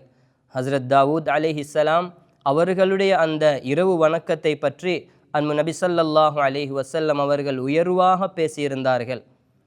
நோன்பிலே சிறந்த நோன்பு ஹஸ்ரத் தாவூத் அலைஹிஸ்ஸலாம் அவர்களுடைய நோன்புதான். அதே போன்று இரவுடைய வணக்கத்திலும் சிறந்தது ஹஸ்ரத் தாவூத் அலைஹிஸ்ஸலாம் அவர்கள் இரவில் விழித்திருந்து அமல் செய்கின்ற அந்த முறைதான் என்ற கருத்தை அன்பு நபி ஸல்லல்லாஹு அலைஹி வஸல்லம் அவர்கள் சொல்லியிருக்கின்றார்கள். அது மட்டுமல்ல, இன்று நாம் சூரா முஸ்ஸம்மில் அல் குர்ஆனிலே 73வது அத்தியாயம் அன்பு நபி ஸல்லல்லாஹு அலைஹி வஸல்லம் அவர்களுக்கு ஆரம்ப கட்டத்திலே இறக்கப்பட்ட இந்த சூரா முஸ்ஸம்மிலே அல்லாஹு தஆலா இந்த இரவு வணக்கத்தை பற்றி பேசுகின்றான். நபி ஸல்லல்லாஹு அலைஹி வஸல்லம் அவர்கள் அந்த நுபுவத்தை சுமந்த பொழுது ஹஸ்ரத் ஜிப்ரீல் அலைஹிஸ்ஸலாம் அவர்களை முதலில் கண்டு அவர்களை சந்தித்து அவர்களுடைய அந்த முஆனகா நபி ஸல்லல்லாஹு அலைஹி வஸல்லம் அவர்களை நிலைகுலையச் செய்திருந்தது. அவர்கள் மிகவும் வருத்தமடைந்தவர்களாக, ஹதீஸுடைய கருத்துக்கள் எவ்வாறென்றால், ஹஸ்ரத் ஜிப்ரீல் அலைஹிஸ்ஸலாம் அவர்களுடைய அந்த முஆனகா நபி ஸல்லல்லாஹு அலைஹி வஸல்லம் அவர்களுடைய விலா எலும்புகள் ஒன்றோடொன்று உராய்கின்ற அந்த நிலையை போன்று நான் உணர்ந்தேன் என்று கூறும் அளவுக்கு அந்த முஆனகா இருந்தது. அதனுடைய தாக்கம் நபி ஸல்லல்லாஹு அலைஹி வஸல்லம் அவர்கள் காய்ச்சலிலே உறங்குகின்றார்கள். அல்லாஹு தஆலா யா ஐயுஹல் முத்தஸ்ஸிர் கும் ஃபஅன்திர், போர்வை போர்த்தி கொண்டிருப்பவரே நீங்கள் எழும்புங்கள், இந்த சமூகத்துக்கு நீங்கள் எச்சரிக்கை செய்யுங்கள் என்று நபி ஸல்லல்லாஹு அலைஹி வஸல்லம் அவர்களுக்கு அல்லாஹ் உபதேசித்தான். அதே போன்று அல்லாஹு தஆலா நபி ஸல்லல்லாஹு அலைஹி வஸல்லம் அவர்களோடு பேசுகின்றான். யா ஐயுஹல் முஸம்மில், உறங்கிக் கொண்டிருப்பவரே நீங்கள் எழும்புங்கள்.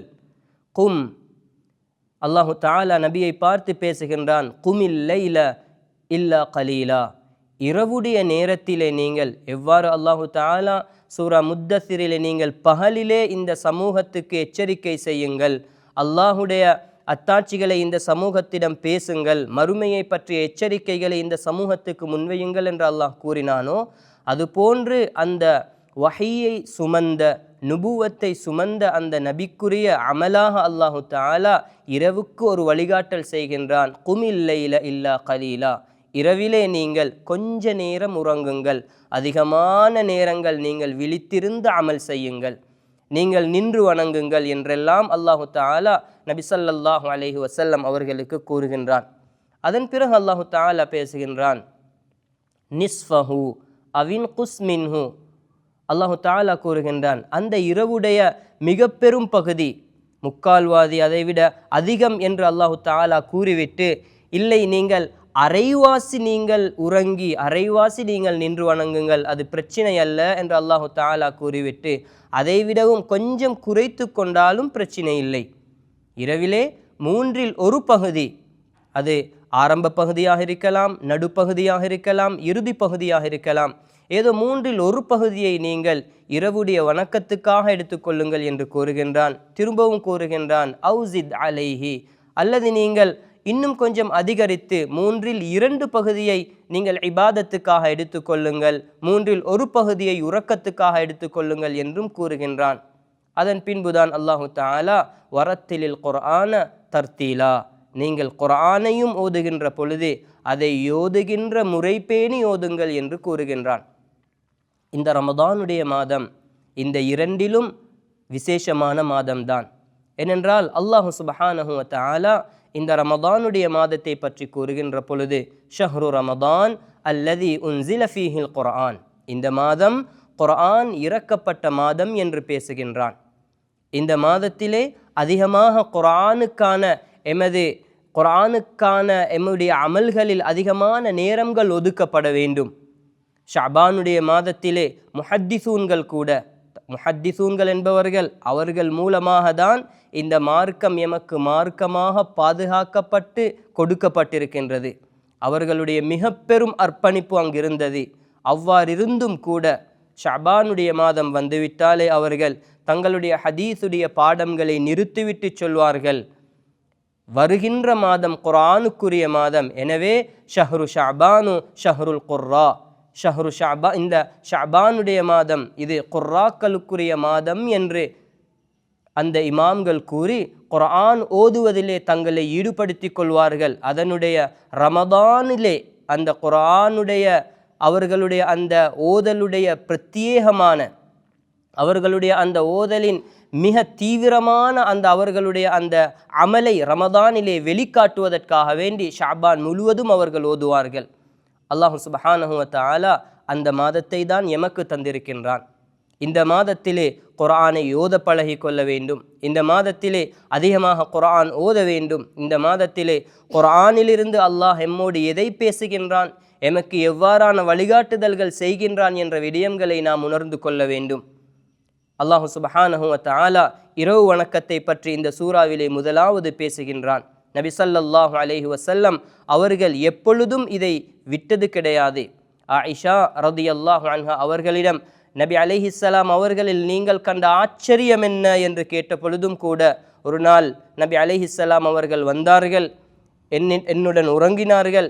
என்னிடம் அனுமதி கேட்டு இந்த உறக்கத்திலிருந்து சென்று நபி ஸல்லல்லாஹு அலைஹி வஸல்லம் அவர்கள் நீண்ட நேரம் நின்று தொழுதார்கள். நபி ஸல்லல்லாஹு அலைஹி வஸல்லம் அவர்கள் சுஜூத் சென்ற பொழுது அவர்கள் சுஜூத் செய்த இடமெல்லாம் நனையும் அளவுக்கு அவர்களுடைய சுஜூத் இருந்தது என்றும் கூறுகின்றார்கள். அது மட்டுமல்லாமல் எமது இஸ்லாமிய வரலாறை நாம் பார்க்கின்ற பொழுது எத்தனையோ பல நிகழ்வுகளை நாம் காண்கின்றோம். ஆனால் இஸ்லாத்திலே மகான்களாக, இஸ்லாத்தை பாதுகாத்த மாவீரர்களாக, இந்த மார்க்கத்துக்காக அவர்களுடைய வாழ்வையை அர்ப்பணம் செய்தவர்களுடைய வரலாறை பார்க்கும் பொழுது அவர்கள் ஃபுர்சானுன் பின் நஹாரி வருஹ்பானுன் பில்லைல், இரவிலே அவர்கள் அல்லாஹ்விற்கு முன்னிலையில் இருந்து வணக்கம் செய்பவர்களாகவும் பகலிலே தான் அவர்கள் குதிரை வீரர்களாகவும் இருந்திருக்கின்றார்கள். இவ்வாறானதொரு நிகழ்வு நடக்கும் பொழுது சீன தேசத்து மன்னர் எதிரி முஸ்லிம்களுக்கு எதிராக ஒருவர் உதவி கேட்ட பொழுது அந்த மன்னருடைய கடிதம் எவ்வாறு இருந்ததென்றால், உங்களுக்கு நான் உதவி செய்வேன், அதில் எந்த பிரச்சனையும் கிடையாது.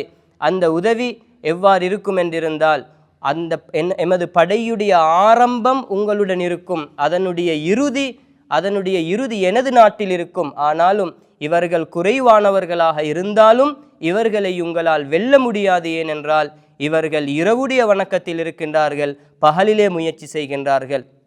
அல்லாஹு தஆலா அந்த இரவு வணக்கத்தை எம்மிலே பழக்கப்படுத்தி கொள்ளக்கூடிய நல்லவர்களாக, அல்லாஹுக்கு விருப்பமுள்ள அன்பு நபியுடைய வளமையை எம்மிலும் கொண்டு வரக்கூடிய உயர்ந்தவர்களாக அல்லாஹ் நம் அனைவரையும் ஆக்கியருள்வானாக. வஸ்ஸலாமு அலைக்கும் வரஹ்மத்துல்லாஹி வபரகாத்து.